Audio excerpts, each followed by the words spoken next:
Bienvenidos nuevamente a un episodio más de Coma y Punto. Cada episodio nos estamos superando en temáticas. Hoy vas a entender todo desde otra perspectiva. ¿Cierto, Sari? ¿Cómo estás, Sari? Así es, Noé. Muy feliz, encantada aquí, feliz de estar contigo, que también eres mi VIP porque haces un trabajo genial en estas grabaciones, en estos podcasts, en subirlos a YouTube, en tenerlos cada día, todos los domingos en la mañana, los tenemos en Spotify, los tenemos en YouTube, así es que agradecida con tu trabajo y agradecida que cada vez llegamos a más hogares, a gente que le hace sentido estos temas y la verdad es que hoy tenemos aquí a una psicóloga maravillosa que está dando de su tiempo después de una jornada de trabajo que hoy tiene a flor de piel este tema que vamos a grabar y les quiero presentar a Ana Paula Molina. Bienvenida, Ana. Muchas gracias, Ari. Qué gusto poder estar aquí, Noé, contigo también en Coma y Punto. Estoy muy emocionada. Ya platicaremos más, pero estoy súper emocionada de poder estar con ustedes hoy. Y Ana Paula les va a platicar que ella es psicóloga, especialista en la diversidad, en la equidad, en la inclusión, con un enfoque en la justicia social, con estudios en impacto social, trabajo social y la amplia experiencia con poblaciones con discapacidad y otras identidades marginalizadas. Es feminista, aliada a la LGBT y es activista. Su cuenta de Instagram, que se llama Acuerpada, la verdad es que a mí me tiene sorprendida, hace un trabajo hermoso, de ahí fue que la contactamos y luego accedió a venir, así es que bienvenida, Ana, platícanos un poquito de ti, cómo llegas, cómo creas tu cuenta, a dónde te ha llevado y cuál es tu experiencia con Acuerpada. Pues mira, en mi descripción siempre pienso que uso palabras muy elaboradas a veces y que no todo el mundo estamos en el mismo camino, entonces me da mucho gusto que podamos platicar un poquito de mi historia para entender un poco más de dónde vienen todas estas palabras. Yo crecí siempre como una persona en un cuerpo grande, fui una niña gorda, una adolescente gorda y ahora soy una adulta gorda. Y por supuesto durante ese proceso pues viví muchísimas dietas y una historia con mi cuerpo y con la comida que no difiere mucho de las mujeres que he conocido en este camino. Muchísimas dietas de todos los tipos. Ahora soy muy pública con esto, aunque en su momento era muy privado, pero incluso campamentos de pérdida de peso en Estados Unidos, muchas cosas de este tipo. Y a la par también durante mi vida más como del lado profesional, que empezó a los 14, entonces no es tan profesional, pero empecé a hacer voluntariado en muchas fundaciones que se dedicaban al tema de justicia social y al tema de inclusión de personas con discapacidad. Empecé a adentrarme en la comunidad LGBT, entonces a entender cómo funciona el sistema de nuestra sociedad, que es un poco lo que vamos a platicar, cómo realmente es una pirámide y el hombre blanco heterosexual está hasta arriba y todos los demás estamos abajo de ellos. Y empezar a entender eso, cómo oprimimos a otras poblaciones y demás. Después de un tiempo de estar haciendo mi última dieta, más o menos a principios del año pasado, me empecé a cansar, a decir, creo que esta no es la vida que yo quiero, como yo veía mi vida, ahorita tengo 25, y pensar mi vida así hasta los 80, yo decía, wow, no sé si esto es verdaderamente lo que yo quiero. Y me empecé a cuestionar y así encontré algunas activistas que se dedican a estos temas, empecé a encontrar libros, cuentas en Instagram, podcasts como hay punto, por eso estoy tan emocionada de que me inviten siempre a podcast, porque así es como yo descubrí esto. Entonces empecé a adentrarme y me di cuenta que este tipo de vida y esto que predicamos en estas cuentas me lleva a una vida mucho más trascendente. Me da tiempo para, en vez de estar haciendo planes alimenticios para mí misma y pesándome y registrando mis cambios en peso, poder estar haciendo algo trascendente como esa cuerpada. Cuando me di cuenta que podía hacer algo muy padre, mi esposo en una tarde en la lavandería me sentó y me dijo, tienes 3 días para decirme qué vas a hacer con esta información que te está cambiando la vida. Y en esos 3 días empezó Acuerpada. Entonces, ahora he encontrado que de todas las poblaciones con las que yo había trabajado antes, de ninguna era parte yo. Yo no tengo una discapacidad, no soy parte de la comunidad LGBT, y esto es diferente porque ahora yo sí soy la del cuerpo gordo y estoy hablando por personas con cuerpos gordos. Entonces ha sido un camino muy interesante, también más difícil, porque es más difícil luchar por tu propia humanidad de una forma, pero ha sido también padrísimo poder encontrarme con personas como ustedes y encontrar una comunidad también acá. Increíble lo del sentido de pertenencia. Vos como psicóloga seguramente eso lo debes hablar siempre con tus pacientes y esto es lo que siempre reiteramos con Sari, que capaz que cuando Sari tuvo que hacer su propio proceso, cuando yo tuve que hacer mi proceso de dejar de hacer dietas, fue todo muy intuitivo y a los ponchazos, o sea, los ponchazos era, no sabías a dónde iba a parar, era estar cegada básicamente, con los ojos tapados, ir caminando y ver qué es lo que pasaba. Hoy hay contención y eso es genial. Quiero que nos expliques, y siempre pido esto de que nos expliques como si fuéramos nenes de 5 años en el jardín, porque tenemos que aprender otra cosa, nociones nuevas, teorías, abordajes, visiones nuevas. Entonces es como que en esto de deconstruirnos tenemos que volver a aprender como si fuéramos nenitos. Nosotros con la Sari hablamos mucho de lo que es el miedo a engordar, la gordofobia, todo desde la parte individual, lo internalizado. Pero hay todo un sistema, una cultura, todo un legajo que se fue haciendo parte, que corre en lo más íntimo de nuestras fibras, que es por eso tan difícil sacárselo. ¿Cómo le explicás a alguien el miedo a engordar sin explicarles que hay todo un bagaje de historia detrás de por qué tenemos ese miedo? De por qué el miedo de los cuerpos grandes. Quiero que me expliques esto, Ani, de qué es lo que es culturalmente toda esta estructura que por ósmosis la adquirimos y cómo llega a que la sociedad quede tan desestabilizada, tan desigual y que hoy estemos visibilizando todas esas desigualdades para que las personas puedan encontrar libertad. Y nuestra lucha particularmente es con la liberación de los cuerpos, de todos, de la cultura de dietas, de la gordofobia, de entender todo esto para poder transitar una vida en paz. Explicarle a la gente toda esta cosmovisión, esta estructura más grande que nosotros, que contiene todo este miedo, toda esta aberración. Pues básicamente, por ejemplo, explicarle a alguien que no conoce nada, que no sabe lo que hago, que no sabe a qué me dedico y que no tengo tanto tiempo para explicar. Normalmente empiezo diciendo, nos han hecho creer que los cuerpos gordos están enfermos. Yo estoy gorda y no estoy enferma y no soy la única. Explico un poco este tema de la terminología que se usa en la ciencia entre asociación y causalidad.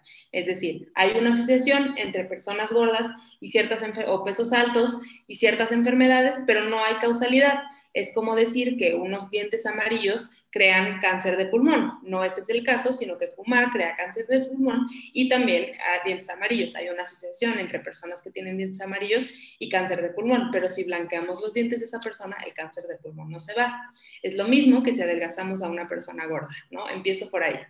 Además, quiero decirte que no existe una forma científicamente comprobada de hacer perder peso a las personas. Si quieres puedes meterte a mi página, ahí hay mucha información, no me voy a meter a detalle, pero no hay una forma y hay más probabilidad de que si haces una dieta, aunque no sea restrictiva, que subas más de peso a que subas solo al peso en el que estabas o que te mantengas bajo.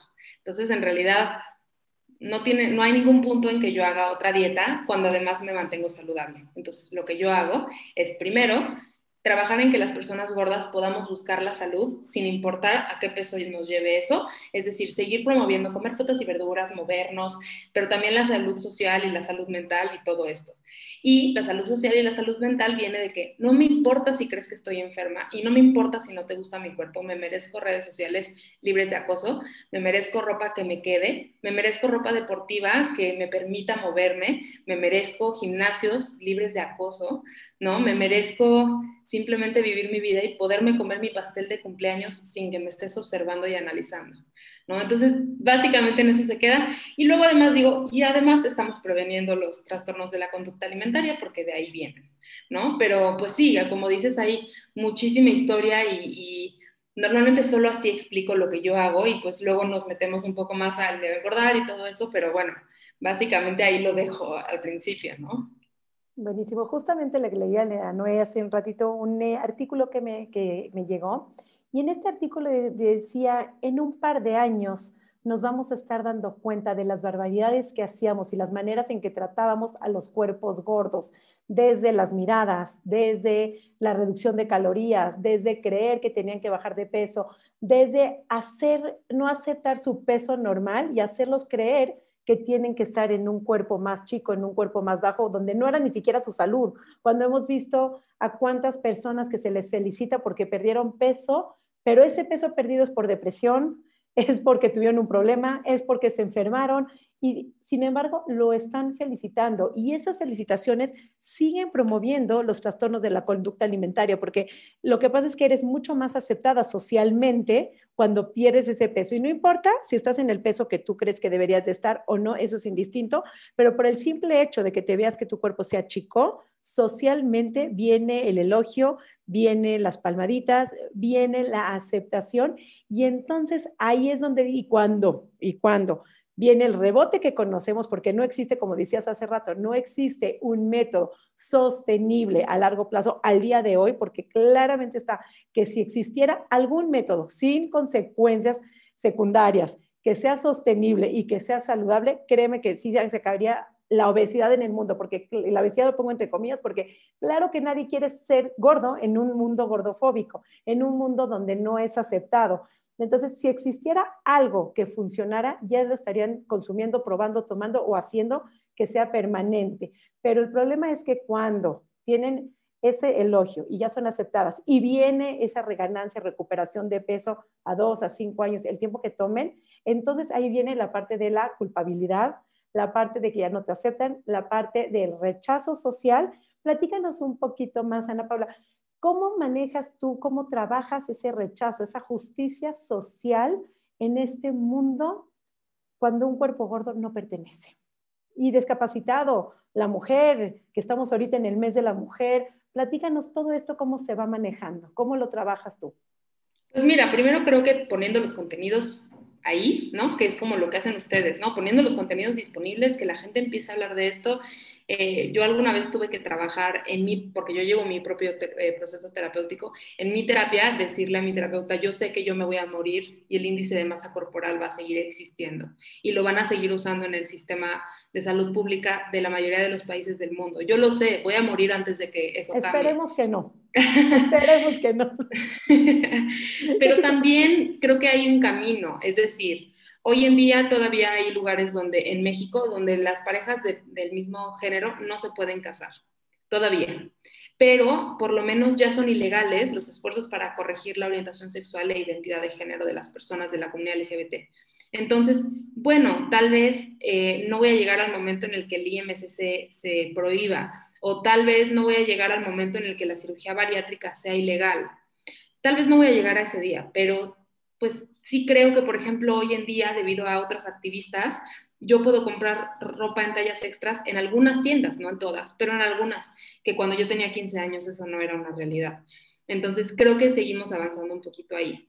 También creo que el reconocer que estamos en una cultura tan fea ayuda a los procesos personales de las clientas con las que yo trabajo. El entender que no es tu culpa, el entender que eres presa de esta cultura que te ha llevado. Y al final, pues con la gente que no quiere escucharlo, pues ahí no es la batalla.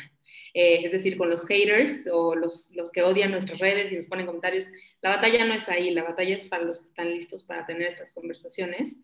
Y yo creo que es importante tenerlas con quien se atreva a acercarse, ¿no? Padrísimo. Te quiero hacer una pregunta rápidamente entrando en ese tema.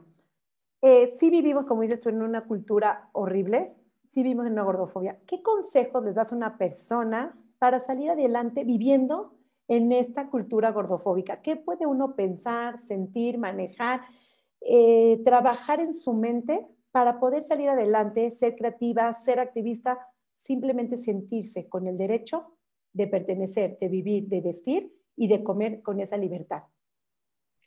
Pues yo creo que la batalla de cada quien es muy particular y creo que no por ser gorda tienes que ser activista, así como no por ser mujer tienes que ir a las marchas feministas. Como dicen las feministas, solo no estorbes, pero no tienes que ir a las marchas. Y siendo gorda tampoco tienes que ser activista, no tienes que abrir otra cuenta en Instagram, no tienes que subir fotos de ti en lencería para decir ya estoy bien con mi cuerpo, no tienes que hacer nada de eso. Y tampoco tienes que enfrentar a tu familia, ni tienes que explicarles lo que estás haciendo, o sea, no le debes nada a nadie, esto es para ti. Lo que sí es que durante los procesos que yo trabajo con la gente con la que yo trabajo, primero reconocemos que la cultura está difícil y que todos los días, y esto lo veo en activistas que llevan mucho tiempo, dicen que la relación más larga que tendrás es con tu cuerpo, ¿no? Y esto lo escuchamos mucho incluso desde la cultura de dietas. Pero acabo de escuchar a un activista decir, es que no es nada más que es la relación más larga que tendrás, sino entender que como en todas las relaciones, incluso Sari y Noé seguramente pues en algún momento no estarán de acuerdo o lo que sea, y las relaciones hay que trabajarlas todo el tiempo, ¿no? Un matrimonio no te casas y eres feliz para siempre. Entonces, ¿por qué creemos que con el cuerpo llegará un momento en el que serás feliz para siempre? Pues no ocurre. En realidad todo el tiempo estás conciliando estos mensajes y estás trabajando en esto.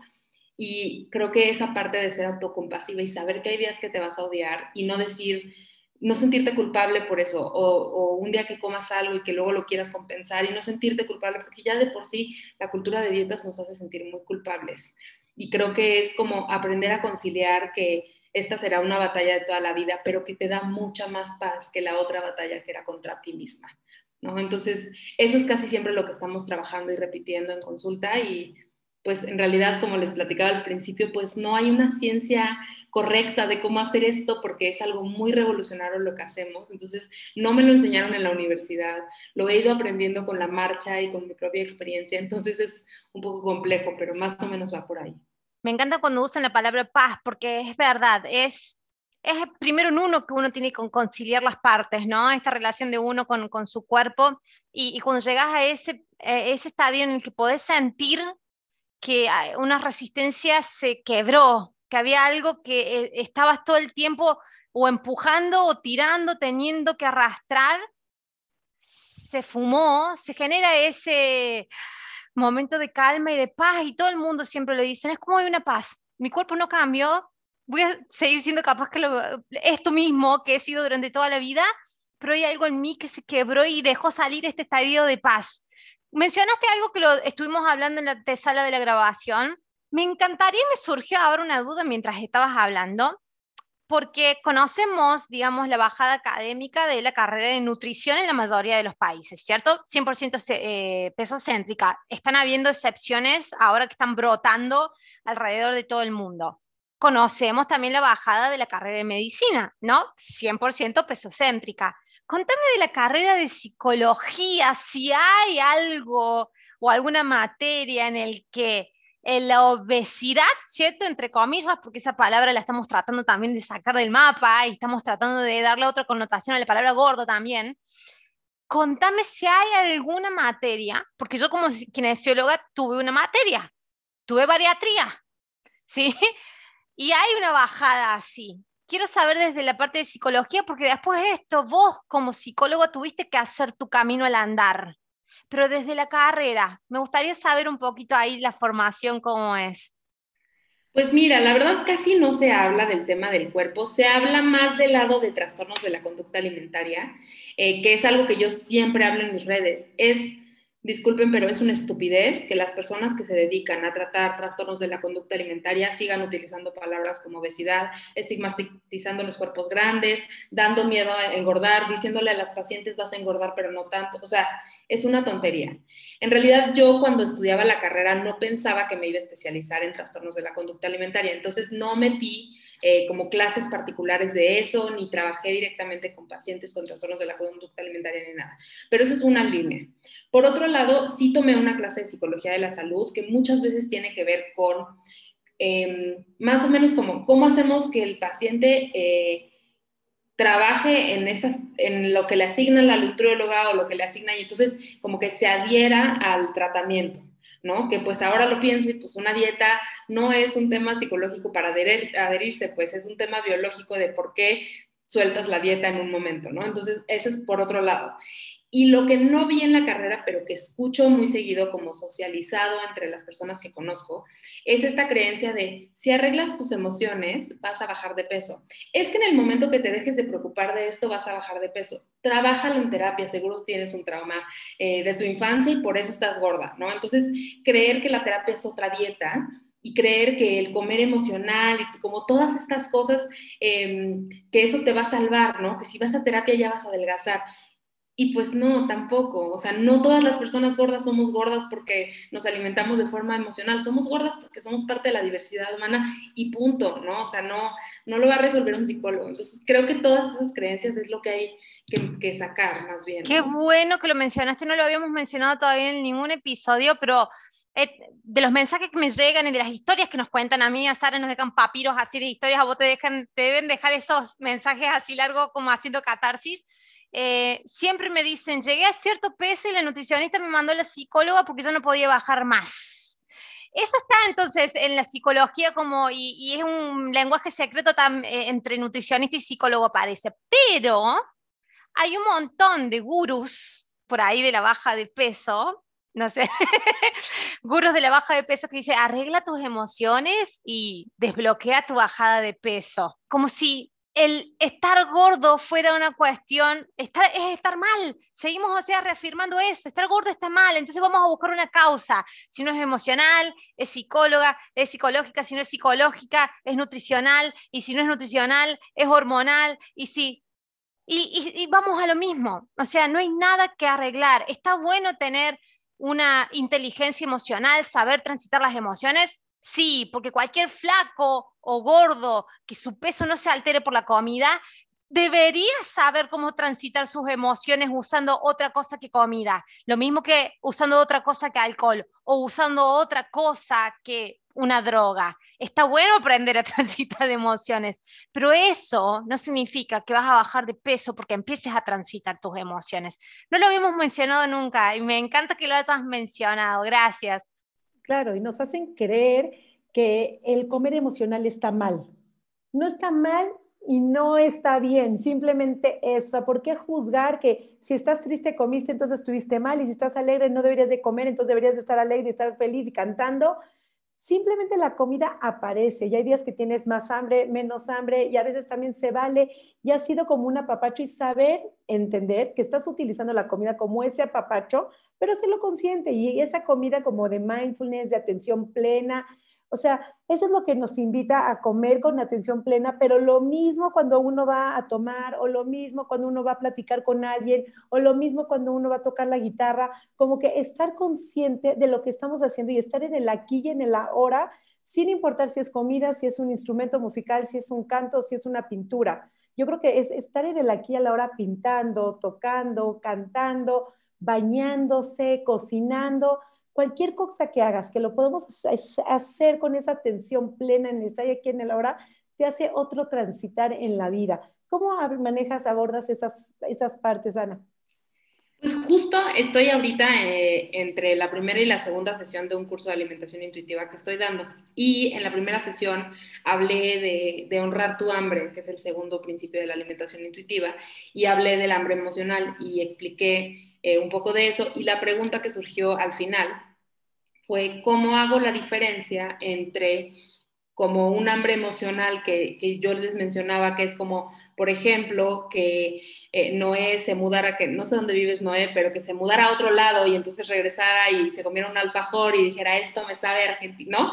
Que esa emoción es una cosa y otra emoción es un atracón. Y entonces me decían, ¿cómo diferencio si mi hambre emoción o mi alimentación emocional, cuándo puedo pensar que es un problema? Y entonces yo les decía, como explicaba Noé, la comida es una de las herramientas que utilizamos para lidiar con las emociones, pero hay que cuidar que no sea la principal y única. Así como también el ejercicio no debe ser la principal y única forma de lidiar con las emociones, porque también es desordenado. Y como tenemos otras formas, hablando con tu mamá, con tu pareja, sabes, como escribiendo, otras formas. Y entonces yo les decía, la forma en la que puedes diferenciar si es una alimentación desordenada o si estás teniendo un contacto emocional a través de la comida, que eso es súper positivo, que esa es otra que también dicen que las psicólogas tenemos que como desamarrar la emoción de la comida y que la comida sea solo combustible. Por favor, en el día de tu cumpleaños no quieres comerte una manzana y ya, sino que quieres comer un pedazo de pastel y bien grande porque es tu cumpleaños, ¿no? Entonces también tiene como cosa emocional en Navidad y en las fiestas en general. Entonces yo les decía, si tú tienes una alimentación emocional en la que, por ejemplo, vas a casa de tu abuela, que en Latinoamérica se utiliza mucho, ¿no? Vas a casa de tu abuela y te dice, mi reina, te hice justo la comida que te gusta, que yo te he hecho todas las navidades, te la hice hoy porque viniste. Y comes, por ejemplo, es una sopa de fideo, ¿no? Y comes un plato de sopa de fideo, lo disfrutas, te encanta, te conecta a tu infancia, un poco como en la película de Ratatouille, ¿no? Que lo regresas al pasado. Te regresa a tu infancia, te conectas con tu abuela, disfrutas la compañía y te lo comes todo bien hasta que te sientes satisfecha porque sabes que lo podrás volver a comer y porque sabes que a lo mejor es algo de este momento especial con tu abuela. Otra cosa es que vienes después de una ruptura amorosa y te comes 3 botes de helado y luego estás llorando sentada en el piso de la cocina con la cuchara en la mano porque te sientes mal por lo que comiste. Son 2 cosas diferentes. Y sobre todo lo que me interesa no es si el helado tiene muchas calorías y te va a hacer engordar, sino cómo te hace sentir esa relación con la comida que tienes. Y entonces, si esa herramienta no te está funcionando, así como el alcohol no funciona, ¿no? El alcohol no es una buena herramienta para lidiar con las emociones. Si te das cuenta que no está funcionando para ti, entonces acércate con gente como yo o con otra psicóloga en un proceso terapéutico y busquemos otras herramientas que no sean la comida, porque no te está funcionando. Ani, en la antesala siempre charlamos antes de grabar los episodios y terminamos hablando un montón de cosas antes de grabar. Mencionaste una cosa de tu infancia y que discúlpame si me voy un poco del tema, pero me parece que puede venir como colación y que seguramente puede dar lugar a la grabación de otro episodio. Porque el tema de los niños, el tema de los niños gordos, las dietas en los niños, vos tuviste una experiencia de un fat camp, ¿cierto? Eso, la primera vez que conozco a alguien que me dice de que estuvo en un fat camp, porque eso lo ves en las películas yankees, ¿viste? Que los mandan a los nenes gordos al fat camp. Contame eso y contame brevemente, si querés explayarte mejor, para todas las mamás que están aterradas por su hijo gordo.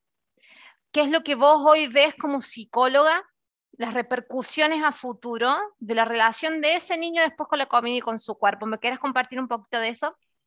Sí, yo a estos campamentos en realidad fui de adolescente, no de niña, pero fui 3 veces, que de hecho yo siempre digo que yo decía, la primera vez que fui yo decía, volver aquí es un fracaso. Y esto suena raro, pero en realidad es lo que decimos en todas las dietas. Si pierdo en esta dieta es un fracaso, ¿no? Entonces yo decía, esta es una experiencia de una vez en la vida.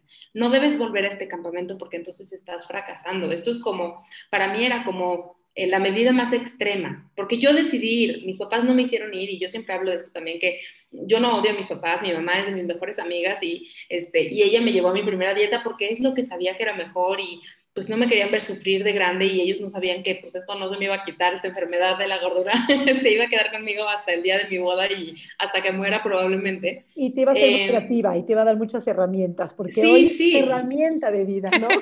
sí, sí.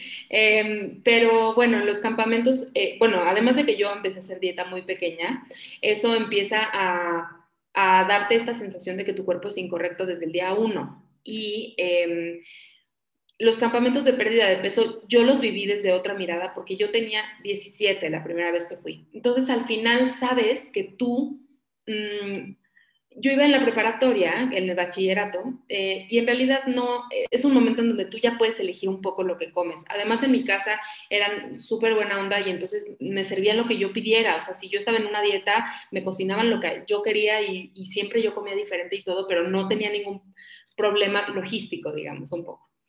Lo que pasa con los niños que iban a estos campamentos, que conocía muchos y en particular yo me volví como madrina de las niñas y los niños latinos que iban porque eran en Estados Unidos.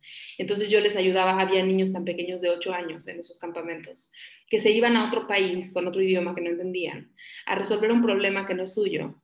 Y haciendo lo propio, ¿no? Entonces, en esos campamentos, ¿qué hacíamos? Nos asignaban la comida, nos enseñaban de nutrición, nos hacíamos ejercicio como 6 horas al día, yo creo, más o menos.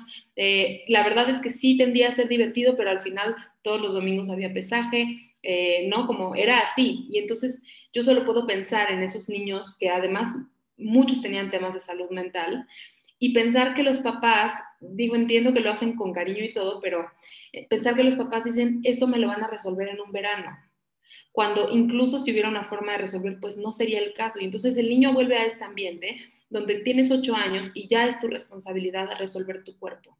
Y que esto se ve en las imágenes incluso que yo siempre digo, cuando en primaria, a los 9 años o así, se hablaba en mi escuela del tema de la obesidad, entre comillas, el sobrepeso, entre comillas, se hablaba de estos temas y de cómo era peligroso para la salud, y yo decía, es que yo no me ocasioné esto, no sé por qué soy gorda, soy la que más verduras come de mi casa, comemos mis hermanos y yo lo mismo, solo yo más verduras y mis hermanos más pan o así, y yo no sé por qué tengo este problema y no sé cómo resolverlo y no soy adulta, o sea, era una niña. Y entonces también eso te da una responsabilidad que no es tuya, y siento que por eso es tan grave estos mensajes que tenemos con los niños, porque al final lo mejor que le puedes dar a tu hijo gordo son herramientas de cómo lidiar con que va a ser gordo toda la vida. Y entonces, ¿cómo le das este sentido de seguridad en su cuerpo? ¿Cómo le das este sentido de que se puede mover incluso estando gordo y no se tiene que mover para bajar de peso? ¿Cómo le das esta seguridad a tu hijo de tener una relación sana con la comida para que su salud sea lo mejor que se pueda y lo mejor que esté en su destino? Eso es lo que yo diría que tenemos que hacer con niños gordos, no ponerlos a dieta porque no sirve de nada y solamente les planteamos una vida complicada con su relación con su cuerpo, con la comida, de creer que son incorrectos y no saber cómo resolverlo. No, y es en el caso de las mamás que están abiertas a este tema, entenderlo, pero personas adolescentes que llegan a consulta, donde ya entran en este mensaje, donde ya no pueden con una dieta más, donde saben que ya no pueden hacer una dieta más, pero vienen de la abuelita, de la mamá y del papá y de las tías sumamente gordofóbicas, y lidiar con esos temas desde es que estas uñas te hacen ver gorda, esa camisa que te pusiste, la abuelita y la mamá te hacen ver gordas. Entonces, me gustaría que expliques ciertas estrategias de cómo poner límites en tu propia familia, en tu primer círculo más cercano, porque no voy a hablar de las amigas flacas de, ay, sí, está increíble eso de comer intuitivo, eso de salud en todas las tallas, pero te deberías de cuidar tantito, pero no vaya a ser que te abandones, pero no vas a encontrar novio, pero si te pones esa falda o esos shorts, o mejor nos ponemos, cuando nos pongamos buenísimas vamos a poder usar esos shorts. Entonces siempre está la amiga, los círculos más cercanos es donde vienen los mensajes más dolorosos, cómo manejar a este círculo, primer círculo, familias, amigos cercanos, tías, primas, cómo manejar esos límites cuando uno ya está listo para transitar en este camino, pero cuando tu círculo no está listo aún. Pues mira, yo aprendí esto de una activista que se llama Reagan Chastain. Ella da todo su contenido en inglés y debo hacer un paréntesis. El objetivo de Acuerpada es justo utilizar solo términos en español, solo contenido en español para tener como esta accesibilidad a todo el público en español. Entonces, yo en diciembre di una clase sobre cómo establecer límites con tu tía, la que te dice que si ya engordaste y que no sé qué, basándome en sus ideas. Y lo platiqué con ella y estaba feliz. Y creo que lo que ella habla, que es muy cierto y que yo lo dije antes, que ser gorda no te hace ser activista y no tienes que ser activista por ser gorda. Y en el mismo sentido, tú no tienes por qué exponer tu proceso con nadie. Es decir, no tienes por qué explicar, es que mira, yo estoy con una nutrióloga y entonces... Pero Sí, exacto, o sea, no tienes por qué justificar, no tienes por qué, o sea, no tienes por qué, y aunque sientas que tienes que hacerlo, realmente no tienes por qué, porque tu salud es tuya, tú no tienes por qué dar explicaciones de nada. Ahora, la recomendación casi siempre es en un momento neutral, es decir, voy a poner el ejemplo de la cena de Navidad, ¿no? O de las fiestas de diciembre. Lo ideal sería que en otro momento, es decir, no justo cuando te avientan el comentario, no justo en ese momento, que puedas identificar a las personas que normalmente te hacen estos comentarios y que también tú miras tu nivel de energía, cuánta energía le quieres depositar a eso. O sea, a lo mejor prefieres decir, ay, me lo voy a sacudir y ya, porque no quiero entrar en una pelea con mi abuela porque de plano no lo va a entender, o de plano no quiero entrar en esta pelea, ¿no? Pero a lo mejor si eres un adolescente de 16 años, pues con tu mamá sí te conviene, porque a lo mejor ella va a comprar la comida que puedes comer y entonces no te va a permitir comprar ciertas cosas, o te va a estar limitando el dinero, o lo que sea, y quieres tener una relación distinta con tu mamá. A lo mejor con ella sí quieres hacer el esfuerzo, pero con tu abuela no. Entonces también es decidir con quién sí y con quién no. Y entonces en un momento neutral acercarte con esa persona y explicar qué es lo que te afecta, ¿no? Entonces, por ejemplo, Sari, tú eres mi tía Sari. Sari, los comentarios sobre la comida y sobre mi cuerpo cuando estamos en público no me ayudan en mi proceso. Puedes decir o puedes no decir ya estoy trabajando estos temas con una nutrióloga, con una psicóloga. Esto porque siempre se los digo, porque es como una muleta, como tú no te preocupes, yo ya estoy con un profesional de la salud, ¿no? Ellos no saben que somos salud en todas las tallas y todo eso, eso no lo saben, pero bueno, yo ya estoy trabajando en esto, que tú digas esto no me ayuda. El primero lo explicas así y luego dices, si vuelves a hacerlo, yo no me voy a sentir cómoda, me voy a sentir herida y me voy a levantar de la mesa. O si sigues haciendo esto, yo no me voy a sentir cómoda y no voy a querer platicar contigo después. Y no es un castigo, no es simplemente de verdad no me siento cómoda y me voy a levantar porque me hiere, no quiero estar escuchando esto. No es castigarte, no, simplemente no lo quiero escuchar. Y la tercera parte es hacerlo. Entonces, lo que yo recomiendo es que, por ejemplo, si estás en una comida familiar muy grande y tienes una prima que es de tu edad y que sabes que como puede ser tu aliada en esto y puedes decirle, prima, por favor, si pasa esto, te puedes levantar conmigo porque no lo quiero hacer sola. Y entonces poder empezar a hacer estas alianzas y hacerlo juntas y darle seguimiento, ¿no? Entonces, si le dijiste a tu abuela, me voy a levantar, levántate. Y todas esas cosas van a ir estableciendo límites amables que al final te pongan a ti primero. También me preguntaban, ¿qué hago si veo que a algún otro familiar le están haciendo estos ataques? ¿No? Tengo una hermana que habita un cuerpo gordo y mi abuela siempre le dice, y ella no sigue acuerpada ni nada, simplemente quiero ayudarla.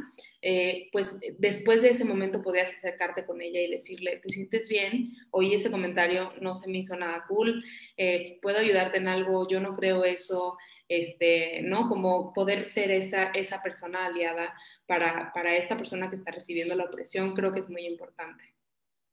Vos sabés de que en tu feed hay un posteo que me llama muchísimo la atención y que yo lo noto y que estoy tratando de encontrar las palabras para poder decirlo y que no ofende y al mismo tiempo sí, pero que clarezca. Y es esto de que por lo general las personas que son gordofóbicas es porque ellas nunca han sido gordas en su vida. Lo que yo veo y con Sara vemos, y esto siempre lo hablamos, y va a quedar grabado en este episodio, para que vean, va a quedar expuesta a nuestras charlas, nuestras bambalinas, de que la persona que ya ha habitado mucho tiempo un cuerpo grande, de recibir este mensaje es como un bálsamo, es como, por fin puedo descansar.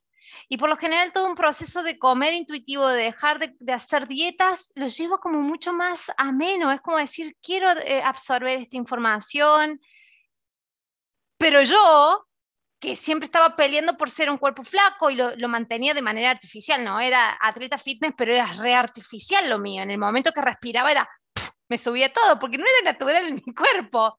Yo lo peleé. Yo lo peleé porque yo era la cultura, vos has visto mis redes sociales, yo era cultura de dietas, entonces no lo podía soltar. Fue tener que hacer un duelo, dejar morir algo y hacer ese duelo. Entonces era llorarlo, patalearlo, después decir, no, esto no puede ser, no, esto no puede ser, tiene que haber, lo peleé muchísimo. ¿Por qué? Porque yo me jugué entre dos paradigmas, entre dos realidades, entre la realidad de que, no, capaz de que si me esfuerzo suficiente y lo demasiado, puedo llegar a obtenerlo. Ya que estamos hablando de todo lo que es justicia social, ya que estamos hablando de todo lo que es gordofobia, ¿de dónde viene esto? El que nos puedas hacer una visión general de ¿por qué lo peleamos tanto? ¿Por qué nos es tan difícil el entender de que si no es el poder aceptar lo que es natural para nuestro cuerpo? Es para algunos un patalear. Con la Sara lo vemos a esto. Es un sufrimiento, son crisis, ¿eh? Crisis, que ahí te tenemos que llamar a vos, Ana, y tomar, porque en este momento entran en crisis. Es en crisis de llanto, en crisis, yo estuve en esa crisis.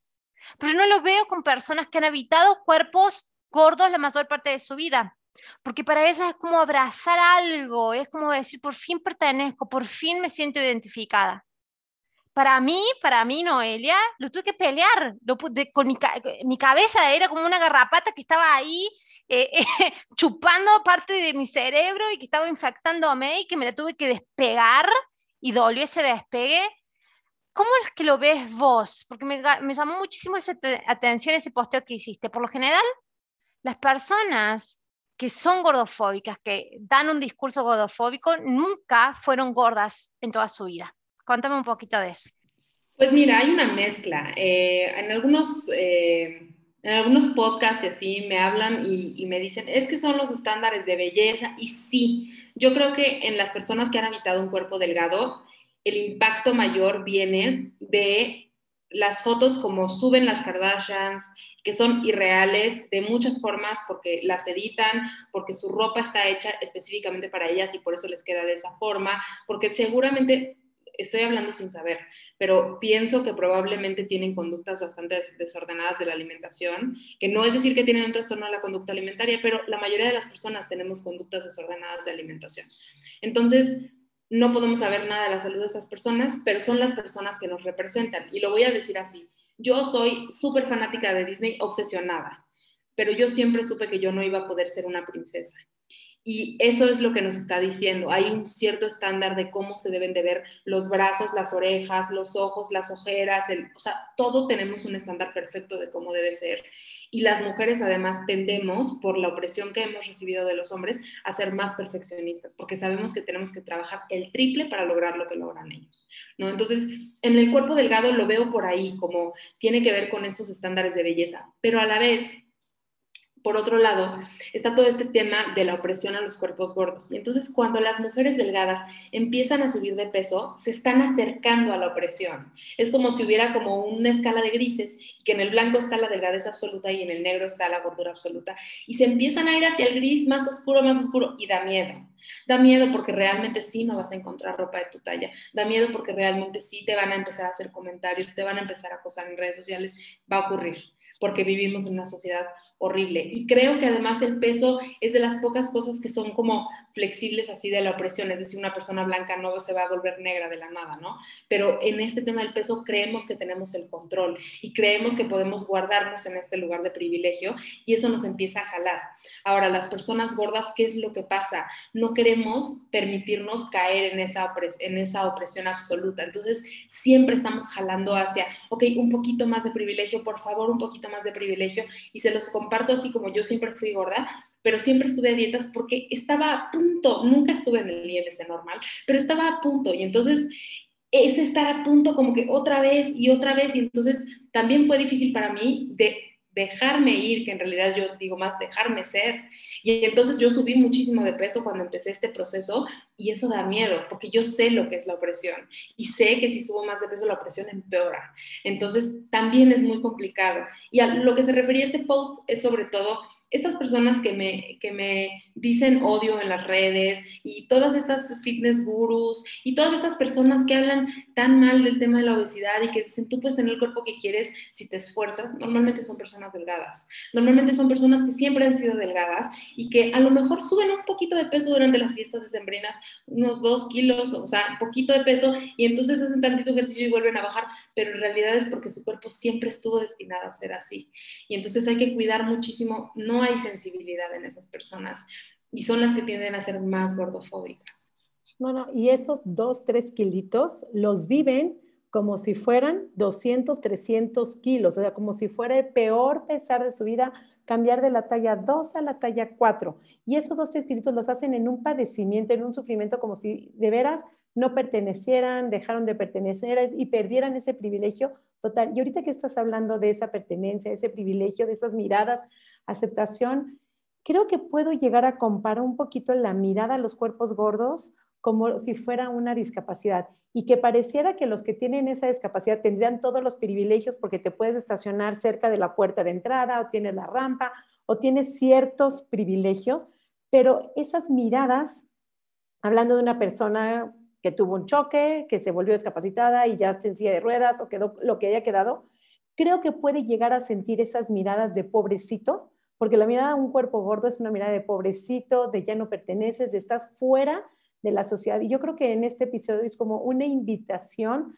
a la aceptación, a la diversidad. No es ni más, ni menos, ni peor, ni mejor. Simplemente es. Y me encantaste como lo dijiste, me dejé ir. No, es empezar a ser. Creo que todo mundo puede empezar a ser independientemente de su color de piel, su estatura, su tamaño, su capacidad, discapacidad, desviación, lo que quiera. Yo creo que en este mes que estamos como hablando de la diversidad, de la aceptación, es abrirnos un poquito a la mente de primero empezar a aceptarte tú con lo que tengas, si es ese rollito, si esos 2 o 3 kilos que ganaste en la pandemia y que te hacen vivir amargada eternamente, lo que tú sientas en este momento, la diversidad que sea, simplemente pasó y ya la tienes. ¿Cómo puedes hacer tu transitar de una manera mucho más amable, mucho más compasiva contigo misma, de una manera que te puedas abrazar, entendiendo que no es un amor eterno y vivimos felices para siempre, que tiene sus bemoles, como es en todas las sociedades, como es en todas las parejas, como es en todas las relaciones. La relación con tu cuerpo no es el cuerpo de una princesita, y quiero como ir cerrando con esta que tú dijiste, yo nunca podía ser una princesita, porque si la imagen de la princesita es chiquita, pero yo siempre me sentí una reina, porque la imagen de las reinas es grande, es sabiduría, es corpulenta, así es que espero que todas nos vayamos con este episodio sintiéndonos unas reinas, que eres una reina por estar aquí con nosotros en Comipunto, con toda esa sabiduría, con todas esas ganas de compartir, de crear, y esta es, siempre lo decimos, mi querida Noé, esta capacidad de crear tu cuenta, de abrirla, de poder compartir, te posicionas a raíz de que empezaste a perder toda esa energía que le ponías a las calorías, a la dieta, al pensamiento y al hambre crónica que manejabas con tantas dietas. También ahorita me estás recordando un episodio que tiene Christy Harrison con Daph Levy, que también fue como hacía campamentos y todo eso, y si lo pueden escuchar también está en inglés, obviamente, pero es un maravilloso episodio sobre que se habla de toda esta diversidad corporal. Así es que me quedo llenísima con este capítulo. No sé si quieras agregar algo más también, alguna pregunta para Ana Paula, tú también, algún comentario. Por favor, las redes sociales de Ana Paula, así la gente la empieza a seguir ya mismo. Sí, en Instagram estoy como Acuerpada MX, tengo una página web acuerpada.com donde hay muchísimos recursos, cuando salga este podcast estará el podcast, tengo una lista de ropa que se envía a México en tallas grandes de marcas que me gustan, tengo artículos de investigación en inglés, tengo una lista de libros que recomiendo, un buen de recursos que son gratuitos por supuesto y que pueden utilizar, y tenemos una lista de reproducción colaborativa en Spotify de música que nos inspira a movernos también, que yo tomo recomendaciones de las redes sociales, entonces bueno, ahí me pueden encontrar Acuerpada MX en Instagram. Qué hermoso, de veras, qué manera de compartir, de verdad es que no estamos solos, no somos nada más Noé, Sari, hablando ahora somos Noé, Sari, Ana Paula Acuerpada, Mi Cuerpo Sin Reglas, Nutrición Sari, para que nos sigan todo el tiempo. Estamos para acompañarte, el material está disponible, la información, este podcast está lleno de material sumamente valioso con cada una de las invitadas que han aceptado, que han estado con nosotros con todo el cariño, como es tu caso. Así es que usen, hagan disponible toda esta información. Qué hermoso que tienes todo este material a disposición. Te agradecemos muchísimo el tiempo en el que estás acá, en todo tu tiempo, todo el esfuerzo, porque sabemos que estar detrás de redes sociales implica un esfuerzo enorme, de mucho tiempo, de mucha dedicación, y a veces ni siquiera remunerado, pero creo que la mayor satisfacción es la satisfacción de que sabes que estás en una posición de poder dar, de poder ayudar y de poder sobre todo pertenecer y ir haciendo comunidad. Yo sí tengo la ilusión de que no va a ser en unos cuantitos años, pero antes de irme a la tumba, ver un gran cambio de esto. Yo sí tengo eso y creo de que en la grabación del episodio pasado hablaron de esto de que hay que meterse en la política, hay que meterse en las estructuras académicas de las universidades, en las bajadas universidades, en la carrera de nutrición, en la de medicina. Hay que generar ahí un terremoto de conocimiento y de bajada de conocimiento. Todas las casas de estudios tienen que empezar a evolucionar de cómo va la necesidad humana evolucionando. Si no, se quedan atrás, se queda atrás hasta la misma ciencia, porque si la ciencia está a disposición de la estabilidad, la salud completa, toda holística de la persona, la ciencia se está quedando atrás también. Entonces yo sí tengo esa ilusión de que antes que yo deje esta tierra, voy a ver. Yo sé que no van a ser en unos cuantitos años, y siempre lo hablamos con Sara, este episodio, este podcast, todas las personas que ahora están haciendo mucho activismo, va a ser explosión de acá a 10 años. De acá a 10 años va a ser recursos que vamos a dejar en internet y todo el mundo va a echar a mano. No va a ser ahora, pero sé que antes de que me vaya de esta tierra va a haber un cambio re grande, y brindo por eso, Ani. Muchísimas gracias por estar en este espacio y dedicar este tiempo para nosotras. Muchas gracias. Por último, nada más antes de irnos, quiero reconocer que estamos grabando este episodio el 8 de marzo, que es un día muy importante para mí. He estado conmovida todo el día y solo quiero recordarles que la cultura de dietas y la gordofobia viene de la creencia de que los cuerpos femeninos son de consumo y que entonces si hay alguna feminista escuchando este podcast y que todavía no sabe si la cultura de dieta sí o no y dónde acomodarse, recordarte que esta creencia viene de que los cuerpos son cuerpos de consumo y que el cuerpo es territorio público y tu cuerpo no es territorio público, es territorio privado y tú decides qué quieres hacer con él y qué no. Entonces, solo quiero reconocer eso de este día y agradecerles mucho la invitación. Claro, y yo siempre, hablando de los límites, siempre digo, ¿qué te parece si tú cuidas de tu cuerpo y yo cuido de mi cuerpo? Creo que es una manera de decir, yo me encargo y mi cuerpo no es territorio público, no es de dominio público para opinar, para decir, y fuera de, si abuelita, me sigues diciendo algo, me sigues diciendo que mis uñas, mi camisa, mi falda, o lo que tú me quieres decir, simplemente no voy a volver, porque la mejor manera es que me tengo que proteger. Y si no regresar a tu casa es una manera de protegerme, si romper con esta amistad me tengo que proteger, creo que tenemos que priorizar, no a una manera egoísta, sino a una manera de autoprotección, fortalecernos, porque este camino a veces vamos a tientas, parece arena movediza, pero es un camino donde te da mucha fortaleza y te da esa paz que hablamos al principio, esa libertad de poder ser creativas y de que las mujeres también tenemos un espacio en este mundo. Estamos muy conmovidas hoy por el día, por el mes de la mujer, no es un cuerpo de consumo, así es que seamos proactivas, generemos contenido, las que tienen ganas y las que no, simplemente cuídense.